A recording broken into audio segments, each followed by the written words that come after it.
Assalamualaikum warahmatullahi wabarakatuh. Saya Titi Ilma Lutfiati, mahasiswa Pendidikan Bahasa Inggris Universitas Nahdlatul Ulama semester 3. Dalam video kali ini, saya akan membahas tentang diksi atau pilihan kata.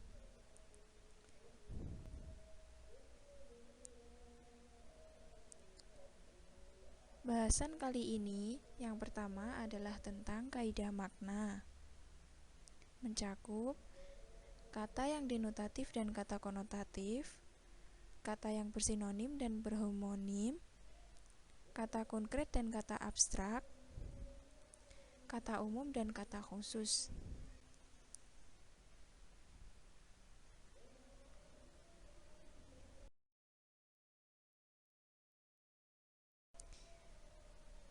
Selanjutnya, mengenai pengertian makna.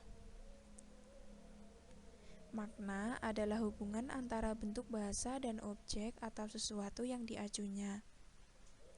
Kemudian jenis makna. Yang pertama, kata yang denotatif dan kata yang konotatif. Kata yang denotatif mengandung makna yang sebenarnya, makna kata yang sesuai dengan konsepnya, sehingga disebut juga makna konseptual. Makna yang sesuai dengan makna kata dalam kamus atau makna leksikal. Kata yang konotatif mengandung makna tambahan yang sesuai dengan sikap dan nilai rasa tertentu pengguna bahasa bersangkutan. Contohnya, yang pertama, toko itu dilayani gadis-gadis cantik. Contoh yang kedua, toko itu dilayani dara-dara cantik. Kemudian contoh yang ketiga, toko itu dilayani perawan-perawan cantik. Contoh yang keempat, kelompok anak muda itu sedang asyik bermain musik. Contoh yang kelima, ketua rombongan turis yang baru tiba dikalungi untayan bunga. Kemudian contoh yang keenam, gerombolan pengacau tersebut telah ditumpas habis. Kata-kata gadis, dara, perawan dalam kalimat 1, 2, dan 3 secara denotatif maknanya sama, yaitu wanita atau wanita muda yang belum kawin, tetapi secara konotatif maknanya berbeda. Gadis mengandung makna umum, dara mengandung makna yang bersifat puitis, dan perawan mengandung makna asosiasi tertentu. Demikian pula kata-kata kelompok, rombongan, dan gerombolan secara denotatif bermakna kumpulan benda atau orang, tetapi secara konotatif dibedakan maknanya, yaitu kelompok dan rombongan berada dalam makna positif, sedangkan gerombolan dipahami dalam hubungan makna negatif. Selanjutnya, kata yang bersinonim dan berhomonim. Sinonim diumpamakan sebagai nama lain dari suatu benda atau pengertian lain dari suatu ungkapan. Contohnya, dapat terlihat pada penggunaan kata-kata indah, cantik, dan bagus yang mengandung makna sama tentang sesuatu yang sedap dipandang mata. Ketepatan kata-kata itu dalam penggunaannya bergantung pada ketepatan pilihan atas kata masing-masing. Misalnya, kita katakan pemandangan indah, gadis cantik, dan rumah bagus. Tentu saja akan terasa janggal atau kurang tepat jika dikatakan pemandangan cantik dan gadis bagus. Sinonim dapat dibedakan sesuai dengan di mana posisi ia berada. Kemudian, istilah berhomonim terjadi jika dua kata mempunyai bentuk atau tulisan dan lafalnya sama, tetapi maknanya berbeda.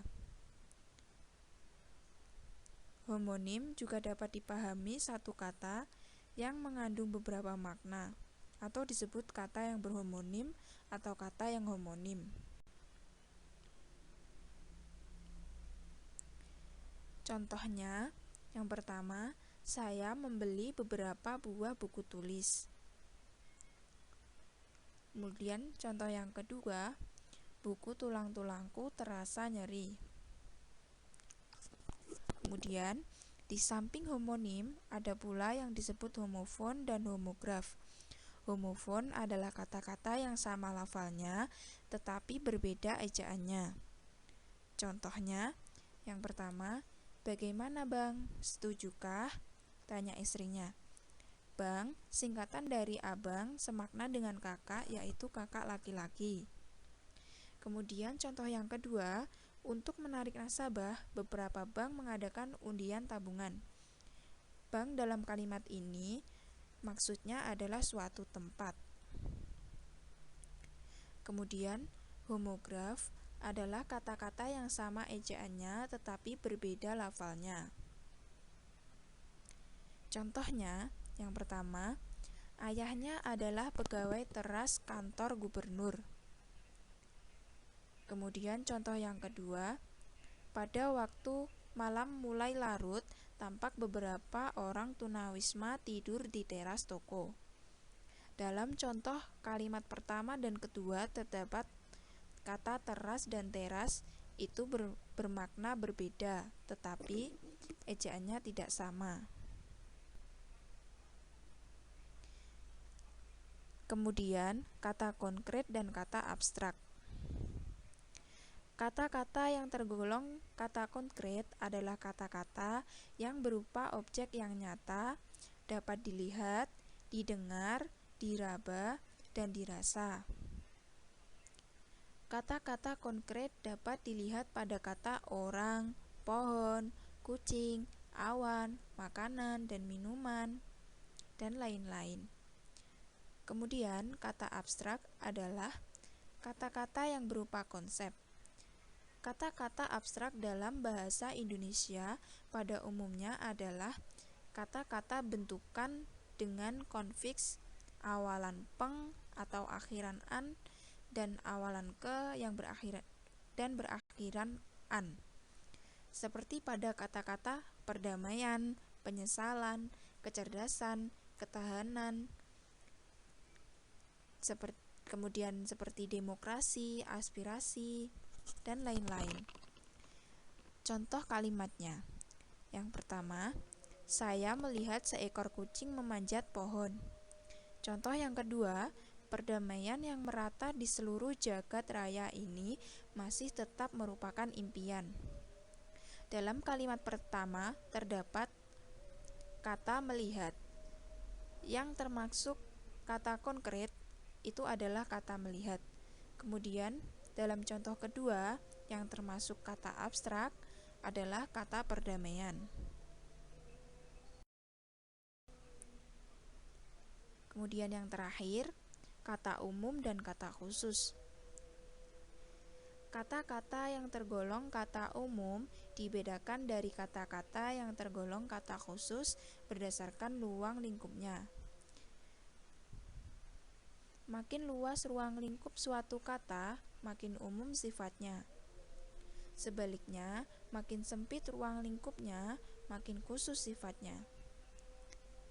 Kemudian, kata-kata umum termasuk kata yang mempunyai hubungan luas, sedangkan kata-kata khusus mempunyai hubungan sempit, terbatas, bahkan khusus atau unik.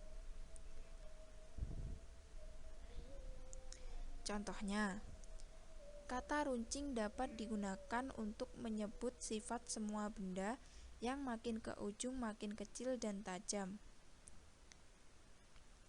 Misalnya seperti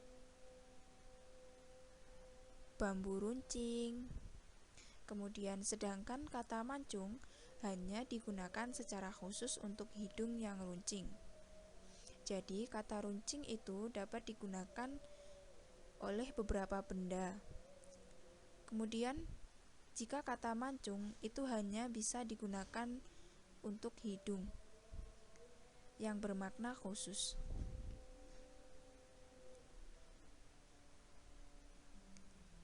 Demikian video dari saya. Semoga bermanfaat dan semoga dapat diterima ya. Sekian dan terima kasih. Assalamualaikum warahmatullahi wabarakatuh.